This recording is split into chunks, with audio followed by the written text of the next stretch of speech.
हल्द्वानी से लंबा सफ़र तय करके मैं रामपुर के उस मुक़द्दस मकाम पर पहुंचा जहां हाफिज साहब का मज़ार था। जैसे ही मैंने मज़ार की पुरानी इमारतों को देखा, मेरे दिल में एक अजीब सा सुकून महसूस हुआ। वो इमारतें जिनकी दीवारों पर वक्त की निशानियां थीं, मुझे पुराने ज़माने की याद दिला रही थीं। मज़ार के सहने में कदम रखते ही वहां की पाकीज़गी ने मुझे अपने आगोश में ले लिया। मैंने देखा कि वहां की फ़िज़ा में एक अजीब सी सुकून भरी खामोशी थी जो मेरे दिल की बेचैनी को कम कर रही थी। मैंने मज़ार के पास जाकर अपनी आंखें बंद कीं और दिल से दुआ मांगी, या अल्लाह, मुझे सुकून और हिम्मत दे।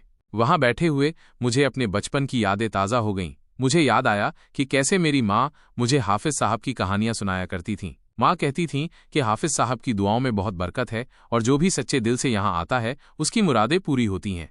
मैंने महसूस किया कि मेरी माँ की बातें सच थीं। मुझे अपने दिल में एक अजीब सा सुकून महसूस हुआ। मैंने अपनी आंखें खोलीं और देखा कि आसमान में तारे चमक रहे थे। मुझे लगा जैसे हाफिज साहब की दुआओं ने मेरी जिंदगी में रोशनी भर दी हो।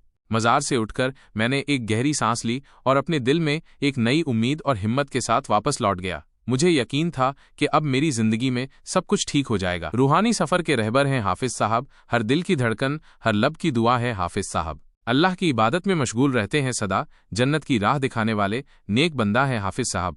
रामपुर, उत्तर प्रदेश में स्थित दरगाह हाफिज साहब जमालुल्लाह एक बेहद सम्मानित और मशहूर मज़ार है। ये दरगाह सूफ़ी संत हज़रत हाफिज साहब जमालुल्लाह की मज़ार पर बनी हुई है। हज़रत साहब एक बड़े सूफ़ी संत थे और उनकी तालीमात का दूर दूर तक असर था। उनकी मज़ार पर यह दरगाह बनाई गई। धार्मिक अहमियत, ये दरगाह मुस्लिम समुदाय के लिए एक बहुत ही महत्वपूर्ण मज़ार है। यहाँ लोग दुआ मांगने और आशीर्वाद लेने के लिए आते हैं। दरगाह की आर्किटेक्चर देखने लायक है। इसमें इस्लामिक आर्किटेक्चर के कई खूबसूरत नमूने देखने को मिलते हैं। हर साल यहाँ उर्स का आयोजन किया जाता है जिसमें बड़ी तादाद में लोग शरीक होते हैं।